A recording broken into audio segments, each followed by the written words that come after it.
Nagka-video ako wala na wala na daw. 103. May mga available din po ng mga bus sa iba't ibang lugar. Huwag po din natin kalimutan. Nang! Wala ko natin to.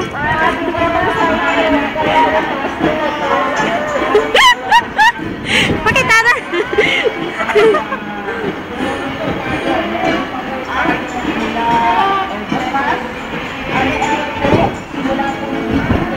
Hindi na ba? Nablabla ko obvious kasi mo magka-video ka. Duga. Tabla ka tanaw lang tabla sa picture.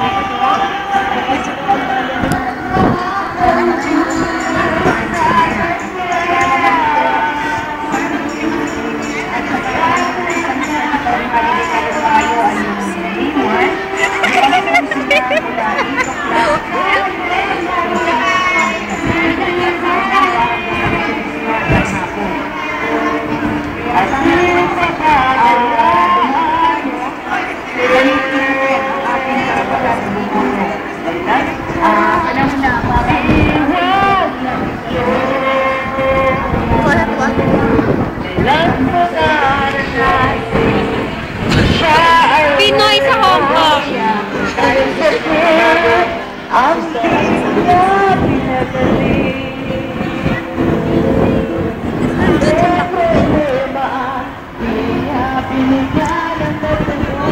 Kalbo, gwapo. Ay, pikita ko dun tao. Marabla ka Pinoy. Pinoy sa Hong Kong. Ang pamilya. Documentary. Ano madagan di? Wala. Nag-crossroad. Ang pamilya. Gapahala sa Pinas. Ang mga... Dahil po sa hindi mga nakapagparehistro dito sa Hong Kong, naganap po kasi ang registration para sa OAD noong February hanggang Agosto po ng 2009. Yung kung hindi nakarehistro sa panahon na yan, ay at balak nyo magtagal dito, hayaan ninyo after 3 years, magkakaroon uli ng registration. After 3 years? Ipagbibigay alam po namin sa lahat. Maaaring narito po yung mga organizations ng mga ating mga kababayan para magbigay ng informasyon sa registration uli. Para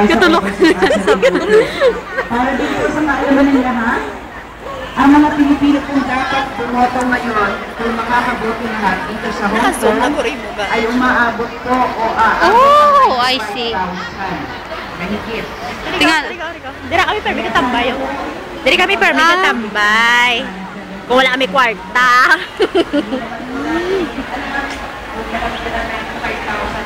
Kayo makakaboto sa election na ito. Kaya po, ang inikalo namin ang bawat isa.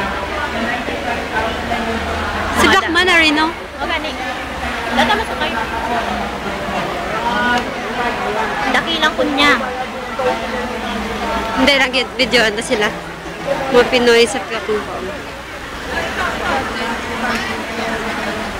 Oh, si Blackman, no? Oh, imita na sila. Meet si Blackman, my boyfriend. Gusto niya ma-meet si Blackman. Saka na to, picture.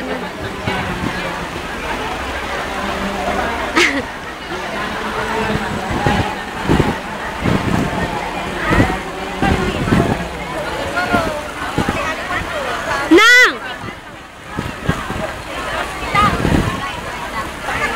Ako naman. Ano? Ang pagwapa, be!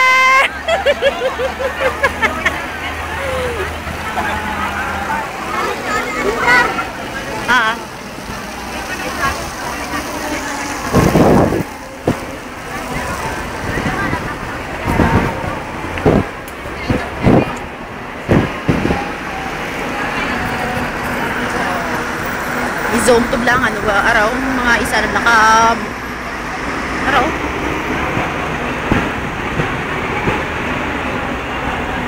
mga Pilipino sa idalog sa hagdan.